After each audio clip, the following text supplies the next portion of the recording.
my YouTube family. How's everybody doing today? This morning we're gonna have some homemade biscuits. Yay! So, who's ever tried to make homemade biscuits? Hit me in the comments and let me know. Like I've always said, family, cooking is an art. It is your creation, and I hope you have fun doing it. If it burns, it's okay, because I was once told if you've never burned anything, then you've never cooked. Who's ever heard of that statement? So with that being said, I have some self-rising flour here, and this is a 2-ingredient biscuit and some heavy whipping cream. This heavy whipping cream takes the place of your milk and your butter. So it's all in one. So with that being said, we're going to start out with a cup of each. I have my whisk and my fork because I cannot locate my sifter. So these will act as a sifter for your flour. I like my flour fluffy. So with that being said, let me go ahead and get things measured. All right, family, I'm back to show you my cup of flour and my cup of whipping cream. And there you see the 1 cup. So I'm going to go ahead and pour my flour in the bowl, just like that. And you can, like I said, take either your fork, and that's all you're doing is just getting the lumps out. Like I say, it acts as a sifter. Just like that.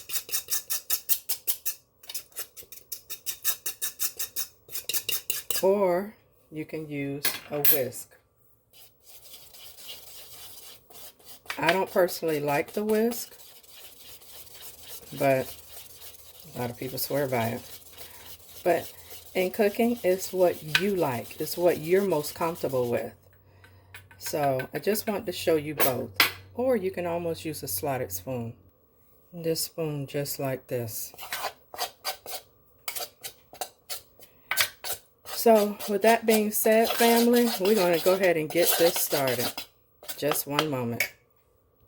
All right, family. So what I have done is made like a dip in the flour, meaning I'm going to, it's like a well, so to speak. So you're going to pour your milk in the center, slowly in, and then you're going to mix it. Now, you can mix it with your hands. That's what a lot of us are used to.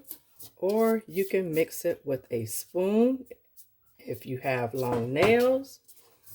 So it is totally up to you how you mix your flour. So as you see, I want to show you that it needs liquid. So you just pour it on in there. You'll feel the consistency as to what you need.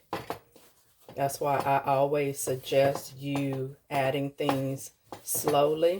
See, it needs more liquid. So yes, you are going to use the whole container.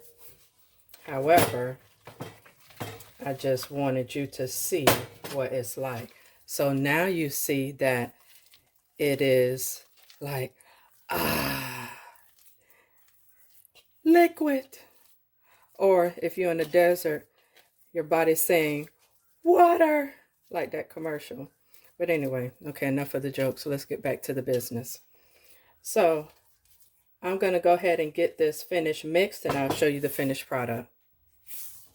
All right, family, I'm back. This is what your dough should look like. So now you take your other hand, because this hand is still messy, no need in cleaning it. You're going to take your flour, sprinkle it on top. And I have a tray over here, a cutting board that's clear, that I am just putting the flour on. So I'm going to move the bowl and show you what it looks like. But you need to have flour on something, whether it be a cutting board or it be wax paper or it be a clean counter, but you need flour somewhere so you can roll that dough in it. So you also have to have flour on your hands because the dough will stick to your hands. So you just do it like that, and it's just that simple. So let me go ahead and take this out and I'll be right back. Okay, this is what happens when you put your flour in on top of your dough. It kind of lifts up. You can lift that dough up with the flour that you put in there. So be right back. Another thing, family, if you want to clean your hands, you take a spoon, the same fork, and just scrape that dough off of your fingers. And then add some more flour to your hands and get to mixing. All right, family. So this is what you do. See, you see my glass container. So you can do one or two things. You can just go with that old-fashioned rolling pin. I don't do that. This is all I do. I'm going to use a glass, the bottom of a glass, to show you how you can make a perfect biscuit. Just like so. You can even turn it a little bit and lift it up. Hold on, family. Okay, so I'm just taking my fork and I'm going to lift it up. Again, it depends on how big you want your biscuit to be. So that's a decent size to me. So I'm going to put that aside because I'm going to make up all my biscuits, because I forgot to tell you how your choices are to put them in the pan. Another way that you can do biscuits, family, is roll biscuits. You take just a pinch with your floured hands and just roll them in your hand. Just like that, forming them the way you want them to be formed. And you just put them aside, and then I'll show you what they're going to look like on the pan. So far I have 2 large biscuits and 2 small. Another thing, family, for smaller children, they know about this from school. When you want to get the biscuits off of your hands, instead of just putting them in water, and you want to do something else, you just rub it together. It's just like glue being on your hands. It rubs off just like that, and kind of like just flakes off, however you want to see it. So that's how you normally do things. That's at least how my grandmother used to do it. So I'll be right back. All right, family, this is a small baking dish I'm going to be using. And also, I'm going to use a piece of white parchment paper. This is the parchment paper that I got from Dollar Tree.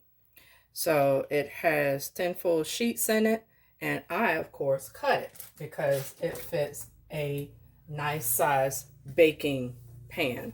So I'm only going to put one side of the parchment paper in the pan and then spray the rest.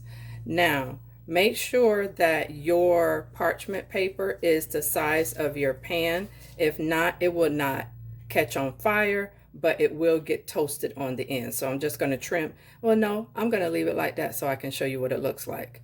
So let me go ahead and spray the other side of my pan, and I'll be right back. All right, family. I'm just going to take my biscuits, put one right there. Should have got a larger pan. One right here. I think I'm going to cut my parchment paper is what I'm going to do. Put a biscuit right there, a biscuit right there, and then I'm going to cut my parchment paper to fit that last biscuit. Be right back. All right, here's what it's looking like. I'm about to put this in my convection oven for 400 degrees for about 10 to 12 minutes. Be right back. All right, family. Here are the biscuits. Now, these cooked in the convection oven for 15 minutes on 400 degrees. I like my biscuits light brown. You can get them darkened by turning the broil selection on. Then you can spread some butter on the top, just like that. You can either open them up and put butter on the top. It is totally up to you. Now, this will conclude my how to make a 2-ingredient biscuit recipe. Let me know if you're going to try this out, and let me know what you think, because I've already made some this morning. This is just a second batch. I wanted to show you what a cup of flour will yield you. Now, do understand, I have 3 large biscuits and 2 small biscuits. This is the circumference of my glass. You can use anything to make the shape of your biscuits. So with that being said, family, if you like my content, please hit the subscribe button. Hit the bell notification so you'll never miss another one of my videos. And with that being said, hallelujah, I am about to eat. Take care and be safe. And stay blessed. This is the back of the biscuit, family. It looks just like the top. Now this plate belongs to my baby. And he gonna eat every drop and be ready to go to sleep. So, all right, family. I'll show you mine. All right, family. Here's my plate. So, have a blessed day. This is brunch. Take care.